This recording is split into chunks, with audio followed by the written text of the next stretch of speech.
Am I the a-hole for not making my kids share their things with their half-siblings and forcing my ex to move? This situation has gotten completely out of hand, and now the family is split, emotions are high, and I'm stuck wondering whether I'm being a jerk or just setting a boundary that should have been set years ago. I'm a 45-year-old dad to two kids, Emmy, 14F, and Travis, 11M, from my previous marriage to my ex-wife Mel, 40F. We were married for over a decade, but we divorced several years ago after things got ugly. Without airing all the dirty laundry, let's just say resentment ran deep on both sides by the end, and the healing was slow, if it ever really happened. Now, for context, I'm not some self-made tech mogul or CEO, but I do come from old money. My grandfather left behind a substantial family trust that was structured in a way that kept it off the table during the divorce. That trust pays me enough to live very comfortably. Mel hates this, and honestly, I can't blame her to an extent. She watched the lifestyle continue for me while she had to start over. When we divorced, Mel never went back to work. She used to be a teacher before we had kids.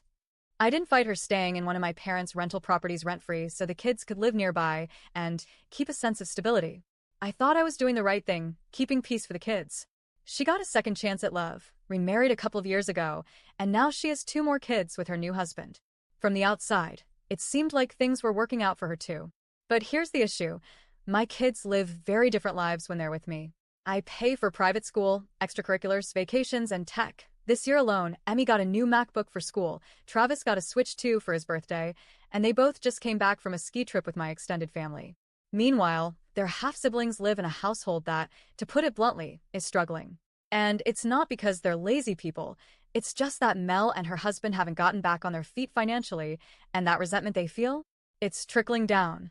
Lately, my kids have been refusing to bring any of their stuff over to Mel's. They don't feel safe doing so. Travis's old PS4 got mysteriously broken after a visit. No one ever confessed, but it didn't work again. Emmy's noise-canceling headphones came back with one earpiece snapped. Her Switch mysteriously vanished for 2 weeks and then turned up in her half-brother's room. Stuff like that. Eventually, they stopped wanting to bring anything with them to their moms. And then, when Mel noticed that they were keeping their new stuff at my house, she flat-out banned them from bringing any gifts or electronics to her place. It causes jealousy, she said. But what that really meant was, if your stuff makes your half-siblings feel bad, just leave it behind. And now, the kids don't want to be there. I mean, how many 11 and 14-year-olds want to go stay somewhere where they're told to leave their things behind and walk on eggshells so their younger siblings don't throw tantrums? They're not allowed to talk about vacations, presents, or anything remotely nice, without Mel or her husband scolding them. It's like they're being punished for having things their half-siblings don't. So they've been spending more time with me. That's when the dominoes started falling. Mel, who hadn't pushed for child support before, is now filing for it. She says the increased time the kids are spending with me is financially one-sided, and she needs help. Legally, she can file, and if she's granted something, I'll pay it. No argument there. But this isn't about money, it's about control and resentment. In the middle of all this, my parents decided to step in. After hearing about the back and forth and the stress it's caused the kids, they told Mel that come September, she would need to start paying rent. Not even full market rent, just some contribution to the property she's lived in for free for years. Suddenly, she's panicking, saying she can't afford it, and claiming that we're forcing her to move out of state, even though she legally can't take the kids with her if she does. Now she's in crisis mode.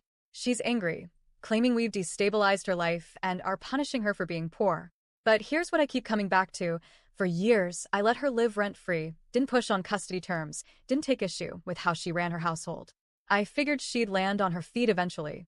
But it seems like the only plan she had was to keep leaning on me financially while criticizing how I parent and support the kids. I'm not trying to be cruel here. I get it, life is tough. But at what point does it stop being my problem that her household isn't stable? I'm not going to punish my kids or tell them to water down their lives just to keep things equal between homes. That's not how life works. Should I help more? Maybe. But I'm tired of the expectation that I should. I'm tired of watching my kids feel guilty for having a decent life with me just because it makes their mom uncomfortable. Mel says I'm teaching them to be selfish, that I'm creating division. But what I'm really doing is showing them that it's okay to set boundaries, even with family. Still, part of me wonders if I'm being too hard on her. Maybe I am being dismissive of how hard her situation is. Maybe I'm not giving enough thought to how this is affecting my kids emotionally, being caught between two very different worlds. So, Am I the whole for refusing to make my kids share their things with their half-siblings and for forcing my ex to move by no longer providing free housing?